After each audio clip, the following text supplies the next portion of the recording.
Right. बहुत जी। दिनों बाद क्या ब्रेकआउट मिला क्या मुझे नहीं पता चार्ट पे, लेकिन 2600 पार कर गया है बहुत दिनों बाद। और बहुत दिनों बाद टाइटन टूट गया 6%। दोनों राय बताइए। देखिए टाइटन तो सबसे पहले टाइटन आ गया सामने, तो टाइटन में तो थॉट यही है कि भाई जो पहले भी बोल रहा था कि भाई अब यहाँ थोड़े प्रेशर्स रहेंगे और ऊपर में भी स्टॉक में प्रेशर्स रहे।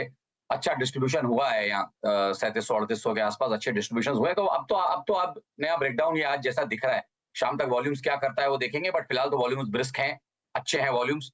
और जितना मुझे अभी दिख रहा है लास्ट 4-5 सत्रों का जितना वॉल्यूम था उतना सुबेरे ऑलरेडी अभी अभी 10 बजा है और ये 10:30 बजा है और ये ट्रेड उससे ज्यादा वॉल्यूम हो गया है। तो ये वॉल्यूम लेग ब्रेकडाउन है।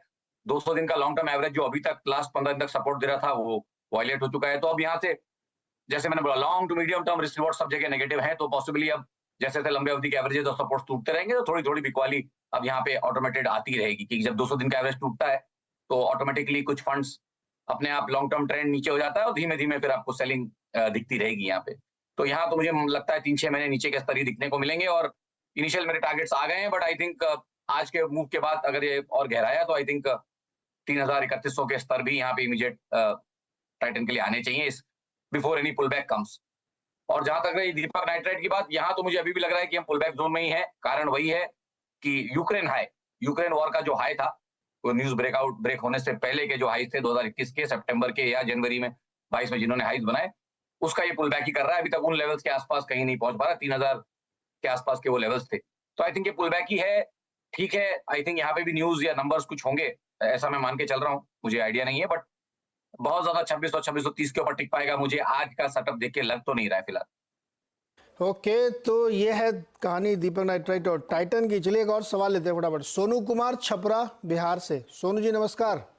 नमस्कार सर। बताओ सर। सर इंजीनियर इंडिया का 200 शेयर 238 कब आएगा? लॉन्ग टर्म व्यू चाहिए। 238 का बाइंग और लॉन्ग टर्म का व्यू चाहिए। बताइए भाई सरवेंद्र जी, इंजीनियर्स इंडिया लॉन्ग टर्म के लिए। देखिए लॉन्ग टर्म तो स्टॉक सही है, बट वही है कि अब टाइमिंग के इनकी लिए एंट्री मान थोड़ी सी लीजिए ऊपर के लेवल्स पे है। ये जो लास्ट 10-12-15 महीनों की जो रेंज है उसके अपरेंट पे ये आए हुए हैं। तो थॉट यही कि भाई फिलहाल बने रहे, अगर लॉन्ग टर्म का ध्यान है तो बने रहे, मैं इनको यही बोलूंगा। ओके, लॉन्ग टर्म के लिए तो बने रहिए भैया सोनू जी, कोई दिक्कत नहीं, कोई चिंता नहीं।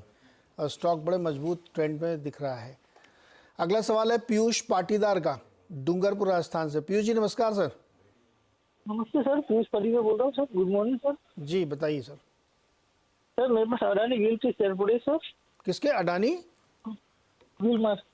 अडानी विल्मर के। ओके, हाँ सर, 248 पर है सर शेयर।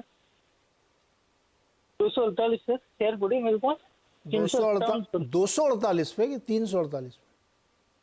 नहीं, 248 शेयर पड़े और 358 प्राइस है सर उसकी। ओके, तो सर इसमें होल्ड करूँ या सर बाय करूँ?